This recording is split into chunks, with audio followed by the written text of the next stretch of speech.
உலகத்திலே செலவழிக்கக்கூடிய இந்த உயர்வான பண்பு, முதலாவது குணம் என்னன்னு சொன்னா, எந்த காரியத்தை செலவழித்தாலும் அல்லாஹுக்காக இருக்கணும். அல்லாஹ் குர்ஆன்ல சொல்றான், அந்த பண்பை வளர்த்துக்கறணும். வமா துன்ஃபிகூன இல்லா இப்திகா வஜ்ஹில்லாஹ். நன்மக்கள் யார் என்று சொன்னால், எதை செலவு செய்தாலும் சரி அல்லாஹுக்காக செலவு செய்வாங்க. அவனுடைய திருப்தி நமக்கு கிடைக்கணும் என்பதற்காக செலவு செய்வார்கள்.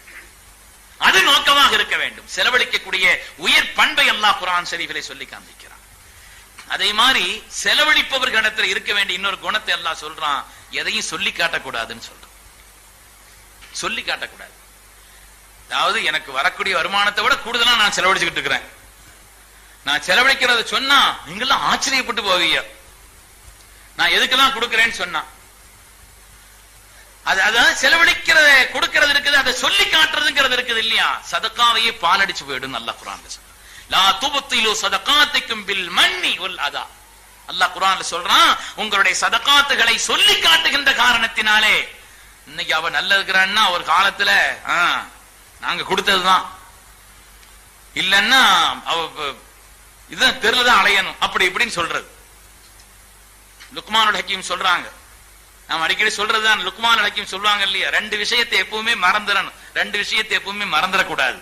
வாழ்க்கையில வெற்றிக்கு வழி சொல்லுவார்கள் லுக்மானுல் ஹக்கீம், பெரிய மேதை, குர்ஆன்ல சொல்லப்பட்ட மேதை.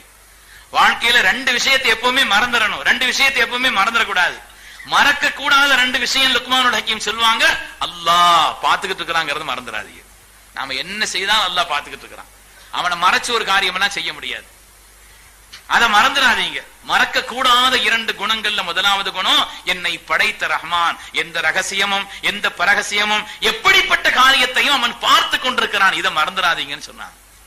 மறக்க கூடாத இன்னொரு விஷயம் அல் மௌத்த, எப்பனாலும் திடீர்னு வந்துரும் மரணம், அதையும் மறந்துடாதீங்க. இந்த ரெண்டு ஒரு மனிதனுடைய வாழ்க்கை நினைவிலே இருந்து கொண்டிருக்குமானால் ஏன் பாவங்களை செய்கிறார், ஏன் நன்மைகளை விடுகிறார்? லுக்மானுல் ஹக்கீம் சொல்றாங்க, ரெண்டு விஷயத்தை மறந்துருங்க, ரெண்டு விஷயத்தை மறந்துடணும். அந்த மறக்க வேண்டிய ரெண்டு விஷயங்கள்ல ஹஜ்ரத் லுக்மானுல் ஹக்கீம் சொன்னார்கள், நீங்கள் பிறருக்கு செய்த உபகாரத்தை மறந்துருங்க.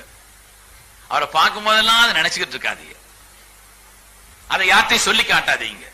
உங்களுடைய வாழ்க்கையில் எல்லாம் நிம்மதியையும் மேன்மையையும் இஸ்ஸத்தையும் தருவான். பிறர் உங்களுக்கு செய்த கெடுதலையும் மறந்துருங்க.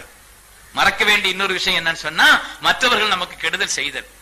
இன்னைக்கு மாப்பிள்ளை என்கிட்ட நேசமா இருக்கிறான், சண்டால ஒரு காலத்துல பண்ண அநியாயம் இருக்குதே அப்படின்னு சொல்றது நினைக்க கூடாது. கெடுதல் செய்திருந்தாலும் கூட அதை மறைச்சிருங்க, அதை மறந்துருங்க. மறக்க வேண்டிய ரெண்டு விஷயம் என்னன்னு சொன்னா, பிறருக்கு நீங்கள் செய்த உபகாரத்தையும் மற்றவர்கள் உங்களுக்கு செய்த கெடுதலையும் மறந்துருங்கன்னு சொல்லி லுக்மானுல் ஹக்கீம் சொல்லி காட்டுவார். அருமையான பெருமக்களே, எனவே பிறருக்கு நாம் ஏதாவது தானங்களை சதக்காக்களை செய்கிறோம் என்று சொன்னாலும் கூட அதையும் அல்லாஹ் தஆலா ஒரு முறை சொல்கிறான் குர்ஆனிலே, இந்தந்த நிலைகளிலே செய்யுங்கள். நல்ல பொருளை கொடுங்க. இவர் சாப்பிடுறது 20 ரூபாய் அரிசி, ஆனா சதக்கத்துல் ஃபித்ர் 9 ரூபாய்க்கு எதுவும் அரிசி இருக்குதா கேட்கிறார் கடையில. 9 ரூபாய்க்கு இருக்குதா? இது 9 ரூபாய். இதை விட கொஞ்சம் கீழ் குவாலிட்டி இருக்குதா? 8 ரூபாய்க்கு இருக்குதா? நம்ம சாப்பிடுறது உயர்ந்த அரிசி, கொடுக்கிறதுங்கிறது ரொம்ப கீழ்நிலையில உள்ளதுன்னா சதக்காவினுடைய பண்பு அதல்ல. சதக்காவினுடைய பண்பு என்பது நாம எந்த பொருளை உபயோகிக்கிறோமோ அந்த தரமான பொருள்களை பிறருக்கு கொடுக்க வேண்டும். அன்ஃபிகு மின் தய்யிபாத்தி மா கஸப்தும். சேலை இவர் அடுத்தவங்களுக்கு தானம் எப்படின்னு சொன்னா, அது கிழிஞ்சி ஓட்ட விழுந்துறணும், புள்ளி விழுந்தாத்தான் அடுத்த ஆள்கிட்ட போகும். அப்படி இல்லை, நீங்க கொடுக்கறதுல நல்ல பொருளா கொடுங்க. அதுக்காக வேண்டி நம்ம உபயோகிச்சது யாருக்காவது தானம் கொடுக்க கூடாதுங்கிறது இல்ல, அது வாங்குறதுக்கு யாராவது இருந்தாங்கன்னா கொடுத்துடலாம். ஆனா நீங்க கொடுக்கறதுல நல்ல பொருள் என்பது அதை கொடுக்க பழகுங்கள். கொடுக்கறதுல உயர்வான பொருளை, அழகான பொருளை நீங்க கொடுங்கன்னு சொல்லி அல்லாஹ் குர்ஆன் ஷரீஃப்ல சொல்லி காமிங்க. அதே மாதிரி இயன்ற வரை மறைவாக செய்யுங்க. எவ்வளவு முடியுமோ அந்த அளவுக்கு மறைவா. சிலது வெளிப்படையாக செய்யணும், சிலது வெளிப்படையா செய்யறது இருக்குது. இவர் வெளிப்படையா செய்தா மத்தவங்களும் செய்யறதுக்கு இது காரணமாயிரும். அப்படி நேரங்கள்ல வெளிப்படையா செய்யலாம். இன் துபுது ஸதகாத்தி ஃபனிஇம்மா ஹிய, அல்லாஹ் குர்ஆன்ல சொல்றான். சில சதகாத்துகளை நீங்கள் வெளிப்படையாக செய்தால் அது நல்லதுதான். ஆனால் வஇன் துஃபூஹா வ துதூஹல் ஃபுகரா ஃபஹுவ கைருல் லக்கும், அதை நீங்கள் மறைவாக செய்து தகுதி உள்ள ஏழைகளுக்கு கொடுத்தால் அது அதை விட இன்னும் சிறப்பானதுன்னு சொல்றான். அதனால முடிஞ்ச வரை மறைவா செய்யணும். முடிந்தவரை அதை மறைவாக செய்வது என்பது நாம் செய்யக்கூடிய அந்த தர்மத்திற்கு அல்லாஹு தஆலா சொல்லக்கூடிய விதியாக நிபந்தனையாக இருக்கு. அதே மாதிரி தகுதி அனுசரிச்சு கொடுக்கணும். வலா தூத்து சுஃபஹா அம்வாலக்கும் அல்லதி ஜஅலல்லாஹு லக்கும் கியாமா. வாழ்க்கையின் நிலைப்பாடாக இருக்கக்கூடிய இந்த பொருளாதாரத்தை மடையர்களிடத்தில் தகுதி இல்லாதவர்களிடத்தில் கொடுத்துறாதீங்க. நல்லா சொல்றான். சில பேருக்கு கொடுத்தா அது பாவமான காரியங்கள்ல செலவழிப்பாங்க, சில பேருக்கு கொடுத்தா அது வீணான காரியத்தில் ஆக்கிடுவாங்கன்னு சொன்னா, அப்படி உள்ளவங்களுக்கு எதை கொடுத்தா அவங்க பயன்பாடா ஆக்குவாங்களோ அப்படி பொருளா ஆக்கி கொடுத்துருங்க. அல்லது அவங்களுக்கு எவ்வளவு கொடுத்தா நல்லதோ அப்படி கொடுங்க. நீங்க அளவுக்கு மீறி கொடுத்தா அவர்களுக்கு அது பாவத்திற்கு காரணமாக இருக்கும் என்று சொன்னால் அப்படி கொடுக்காதீர்கள் என்று அல்லாஹ் தஆலா சொல்கிறார்.